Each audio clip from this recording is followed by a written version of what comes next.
Hey dole, merry dole, ring-a-dong-dillo, ring-a-dong hop-along, fa-la-la the willow, tom-bom jolly tom, tom-bombadillo. Half hopeful and half afraid of some new danger, Frodo and Sam now both stood still. Suddenly, out of a long string of nonsense words, or so they seemed, the voice rose up and loud and clear and burst into this song. Hey, come, merry dot, derry doll, my darling. Light goes the weather wind, and feathered the starling. Down along Underhill, shining in the sunlight, waiting on the doorstep for the cold starlight. There my pretty lady is, river woman's daughter, slender as the willow wand, clearer than the water. Old Tom Bombadil, water lilies bringing, comes a hopping home again. Can you hear him singing? Come, merry dole, deny dole, and merry ole. Goldberry, Goldberry, merry yellow berry, oh, poor old willow man, you tuck your roots away. Tom's in a hurry now, evening will follow day. Tom's going home again, and water lilies bringing. Hey, come, derry dole, can you hear me singing? Frodo and Sam stood as if enchanted. The wind puffed out, the leaves hung silently again on stiff branches. There was another burst of song, and then suddenly, hopping and dancing along the path, there appeared above the reeds an old battered hat with a tall crown and a long blue feather stuck in the band. With another hop and bound, there came into view a man, or so it seemed. At any rate, he was too large and heavy for a hobbit, if not quite tall enough for one of the big people, though he made noise enough for one. Slumping along with great yellow boots on his thick legs and charging through the grass and rushes like a cow going down to drink, he had a blue coat and a long brown beard. His eyes were blue and bright, and his face was red as a ripe apple, but creased into 100 wrinkles of laughter. In his hands he carried, on a large leaf as on a tray, a small pile of white water lilies. Help! Cried Frodo and Sam, running towards him with their hands outstretched. Whoa, whoa, steady there, cried the old man, holding up one hand, and they stopped short, as if they had been struck stiff. Now, my little fellows, where be you a-going to, puffing like the bellows? What's the matter, then? Do you know who I am? I'm Tom Bombadil. Tell me, what's your trouble? Tom's in a hurry now. Don't crush my lilies. Happy Valentine's Day. Hey friends, it's me, the Ebony Otaku, the well-rounded nerd. I thought I'd do something super fun for reading for Valentine's Day. I am an LOTR fan, as is standard amongst most nerd culture. But one of the hidden kind of love stories that's in Lord of the Rings is that of Tom Bombadil and Goldberry. Tom Bombadil is one of the ancient folk of Middle Earth, and don't quote me on all the lore because it's been a while since I've read the original Fellowship of the Rings and so forth.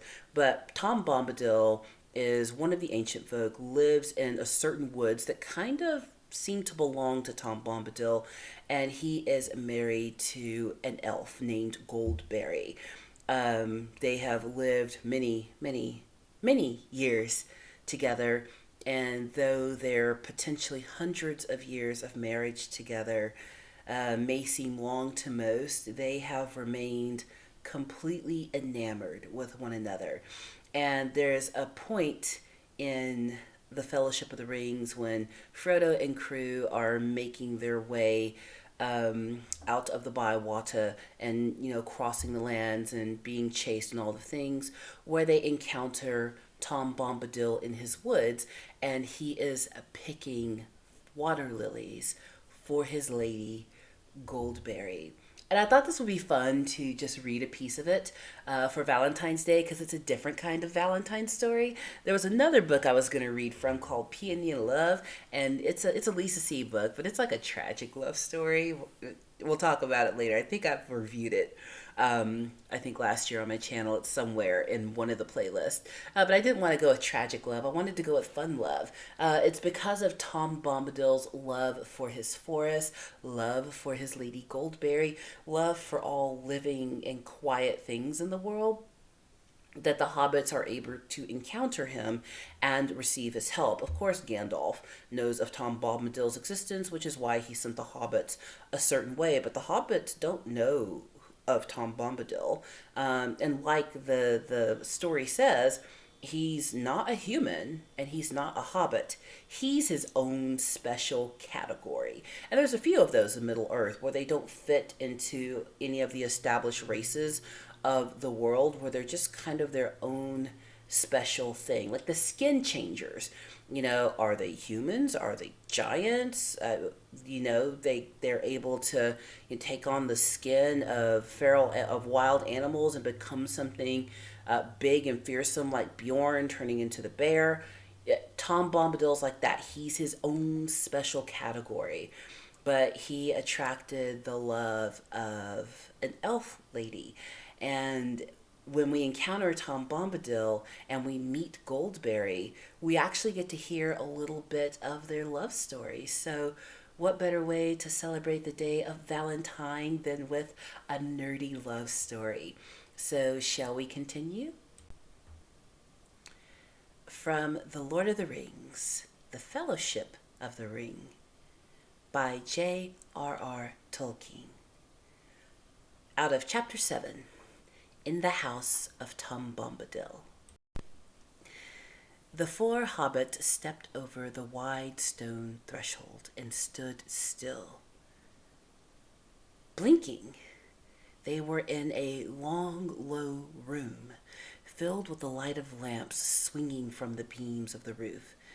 And on the table of dark polished wood stood many candles, tall and yellow, burning brightly. In a chair at the far side of the room, facing the outer door, sat a woman. Her long yellow hair rippled down her shoulders. Her gown was green, green as the young reeds shot with silver like beads of dew. And her belt was of gold, shaped like a chain of flag lilies, set with the pale blue eyes of forget-me-nots. About her feel in wide vessels of green and brown earthenware, white water lilies were floating, so that she seemed to be enthroned in the midst of a pool. "Enter, good guest," she said, and as she spoke they knew that it was her clear voice they had heard singing. They came down a few timid steps further into the room and began to bow low, feeling strangely surprised and awkward, like folk that, knocking at a cottage door to beg for a drink of water, have been answered by a fair young elf queen clad in living flowers. But before they could say anything, she sprang lightly up and over the lily bowls and ran laughing towards them. And as she ran, her gown rustled softly like the wind in the flower borders of the river. "Come, dear folk," she said, taking Frodo by the hand. "Laugh and be merry. I am Goldberry, daughter of the river." Then lightly she passed them, and closing the door, she turned back to it, with her white arms spread out across it. "Let us shut out the night," she said, "for you are still afraid, perhaps of mist and tree shadows and deep water and untamed things. Fear nothing, for tonight you are under the roof of Tom Bombadil. The hobbits looked at her in wonder, and she looked at each of them and smiled. Fair Lady Goldberry, said Frodo at last, feeling his heart moved with joy that he did not understand. He stood as he had in times stood, enchanted by fair elven voices, but the spell that was now laid upon him was different.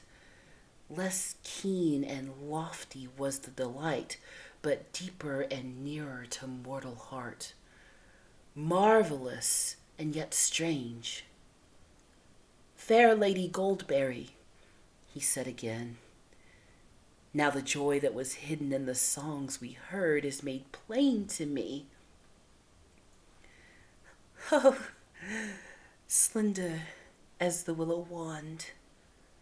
Oh, clearer than clear water. Oh, reed by the living pool, fair river daughter.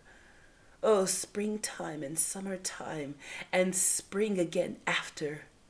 Oh, wind on the waterfall, and the leaves of laughter. Suddenly he stopped and stammered, overcome with surprise to hear himself saying such things. But Goldberry laughed. Welcome, she said. I had not heard that folk of the Shire were so sweet-tongued, but I see you are an elf friend.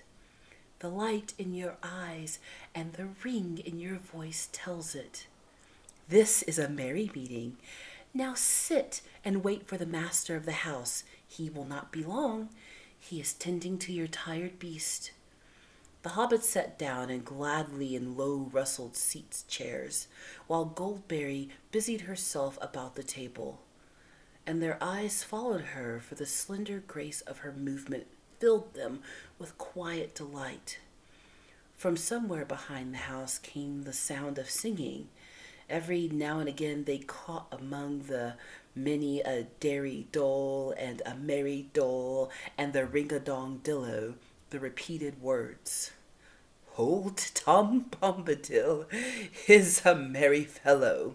Bright blue his jacket is, and his boots are yellow. Fair lady, said Frodo again after a while, tell me, if my asking does not seem foolish, who is Tom Bombadil? He is, said Goldberry, staying her swift movements and smiling. Frodo looked at her questioningly. He is as you have seen him, she said in an answer to his look. He is the master of the wood, water, and hill. Then all this strange land belongs to him? No, indeed, she answered, and her smile faded. That would indeed be a burden, she added in a low voice, as if to herself. The trees and the grasses and all the things growing or living in the land belong each to themselves. Tom Bombadil is the master. No one has ever caught old Tom walking in the forest, wading in the water, leaping on the hilltops under light shadow. He has no fear. Tom Bombadil is master. A door opened and Tom Bombadil. He had now no hat, and his thick brown hair was crowned with autumn leaves. He laughed, and going to Goldberry, he took her hand. Here's my pretty lady, he said, bowing to the hobbits. Here's my Goldberry, clothed all in silver green, with flowers in her girdle. Is the table laden? I see yellow cream and honeycomb, with white bread and butter, milk, cheese, and green herbs, and ripe berries gathered. Is that enough for us? Is that a supper ready? It is, said Goldberry. But the guests perhaps are not. Tom clapped his hands and cried, Tom, Tom, your guests are tired, and you had near forgotten. Come now, my merry friends, and Tom will refresh you. You shall clean grimy hands and wash your weary faces, cast off your muddy cloaks and comb out your tangles. He opened the door, and they followed him down a short passage and round a sharp turn. They came to a low room with sloping roof, a penthouse it seemed, built on the north end of the house. Its walls were of clean stone, but they were mostly covered with green hanging mats and yellow curtains. The floor was flagged and strewn with fresh green rushes. There were 4 deep mattresses, each piled with white blankets laid on the floor along one side. Against the opposite wall was a long bench laden with wide earthenware basins, and beside it stood ewers filled with water, some cold, some steaming hot. There were soft green slippers set and ready beside each bed. Before long, washed and refreshed, the hobbits were seated at the table, 2 on each side, while at either end sat Goldberry and the master. It was a long and merry meal, though the hobbits ate, as only famished hobbits can eat. There was no lack.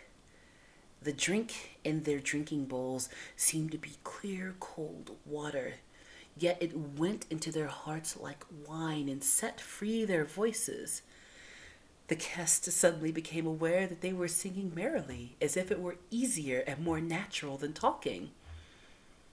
At last, Tom and Goldberry rose and cleared the table swiftly. The guests were commanded to sit quiet and were set in chairs, each with a footstool to his tired feet. There was a fire in the wide earth hearth before them, and it was burning with a sweet smell, as if it were built of apple wood. When everything was set in order and all the lights in the room were put out except one lamp and a pair of candles at each end, then Goldberry came and stood before them, holding a candle, and she wished them each a good night and deep sleep. Have peace now, she said, until the morning.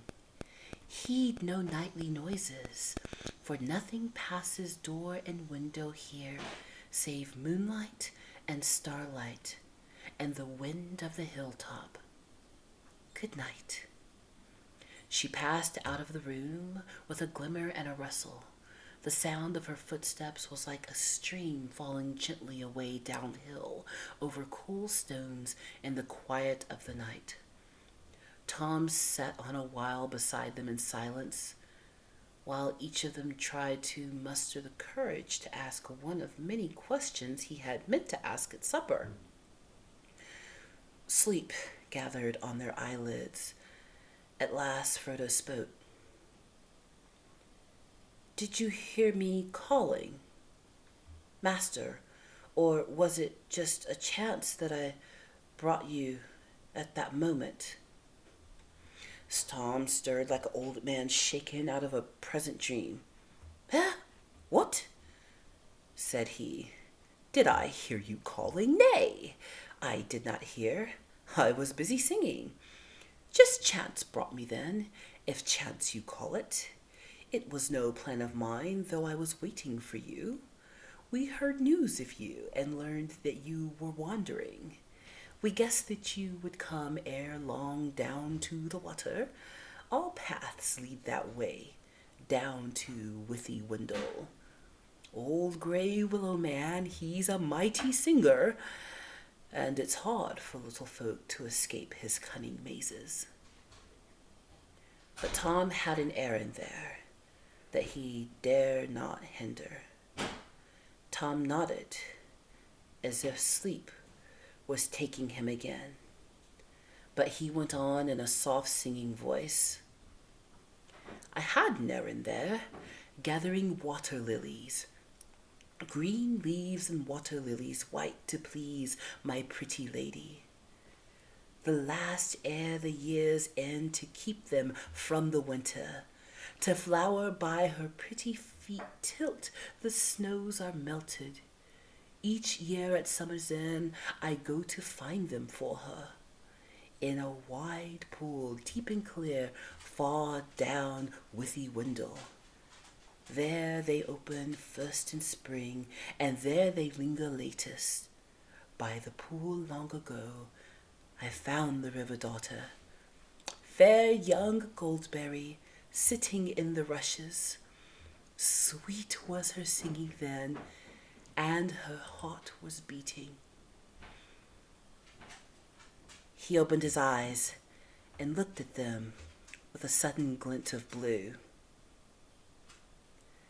And that proved well, for now I shall no longer go down deep again along the forest water, not while the year is old, nor shall I be passing Old Man Willow's house this side of springtime, not till the merry spring, when the river daughter's dancing down the withy path to bathe in the water.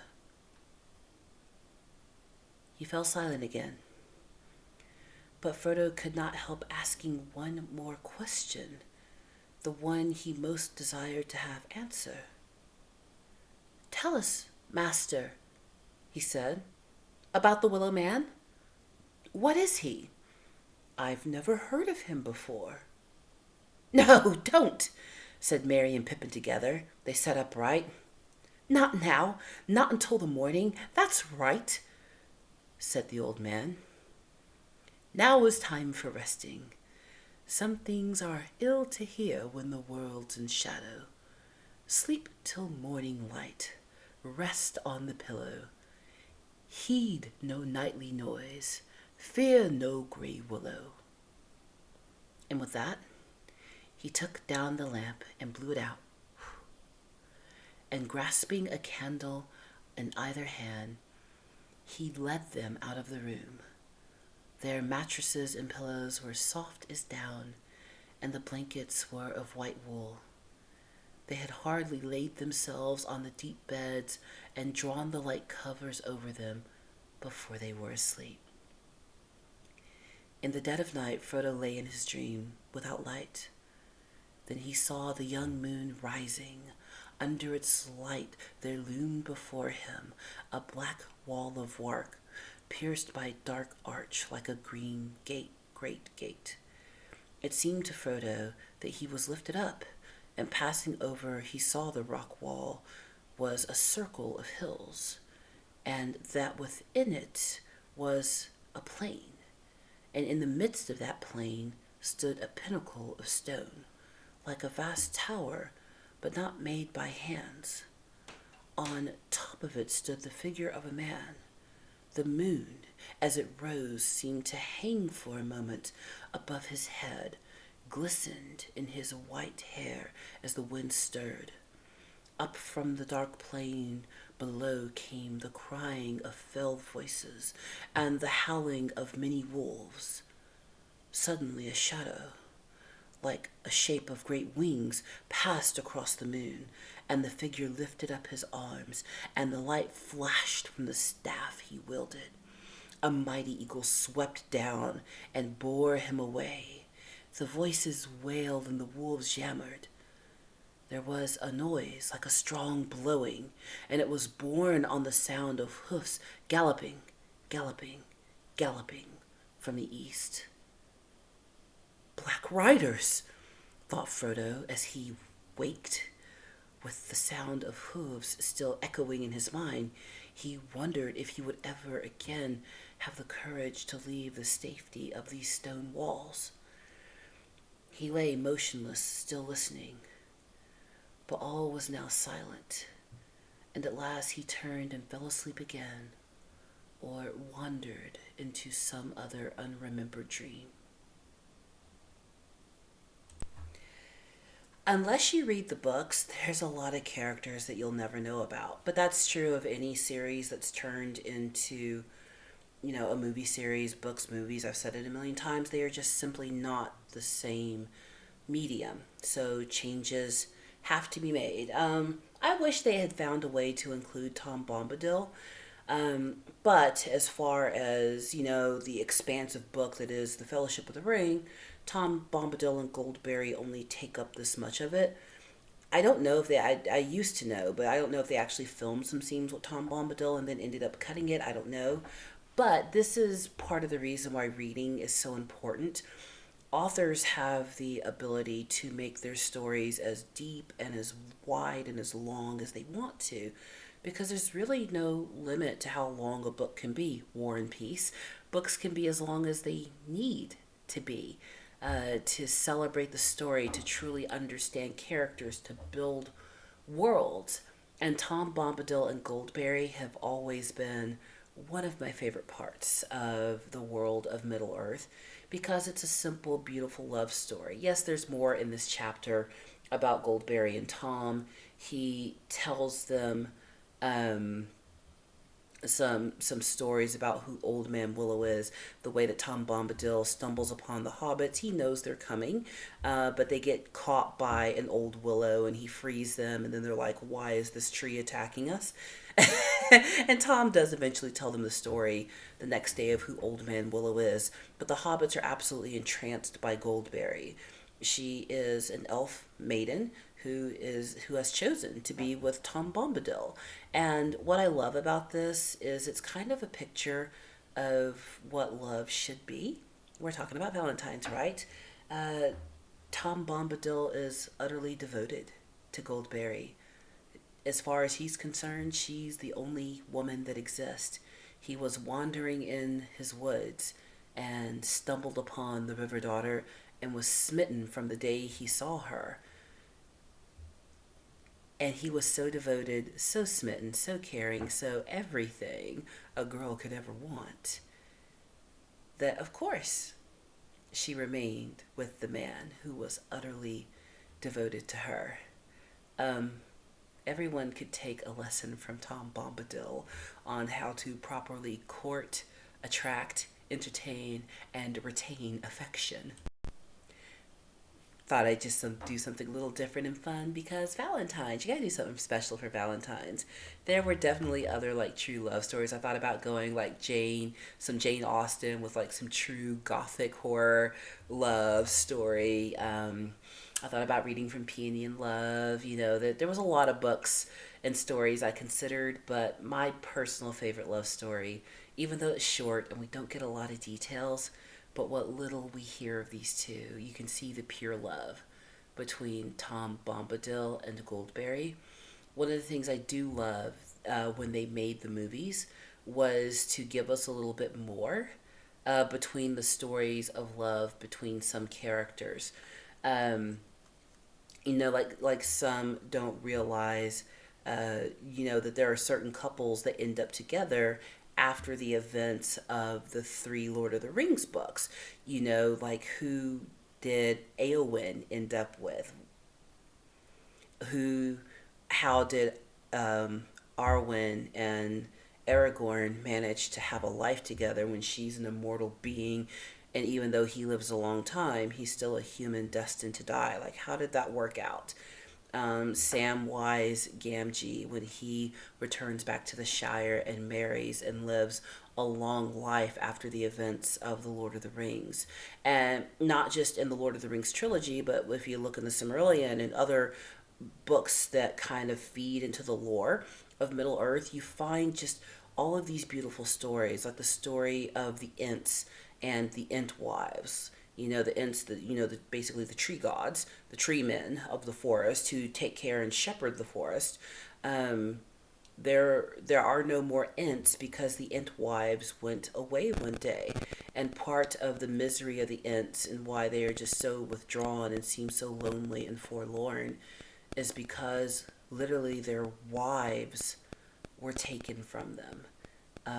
There's a bunch of lore about that, but I'm not going to get into that day. But it's just there are small stories inside of Lord of the Rings with not a lot of detail that demonstrate why love matters. Humans weren't created to be islands. We are creatures who desire affection, love, community, the enjoyment of embrace with that special someone. And the diversity of creatures and communities in Lord of the Rings, I think it's created that way to remind us that there is no one out there that doesn't desire these things, to remind us that no matter how different someone may be from you, no matter how different their culture, whether they be an ent, an orc, an elf, a human, a hobbit, a dwarf, everyone is essentially looking for the same things. Um, Stability, safety, food every day, and above all, everyone is looking for love. So I hope you enjoyed that. Please like, comment, and subscribe. I enjoyed reading it, but I have some work to do for my current degree, so I better be a good student and do that homework so me and mine can celebrate Valentine's Day today. Because if I don't finish my work, I don't get to do that. So I'll see y'all in the next one.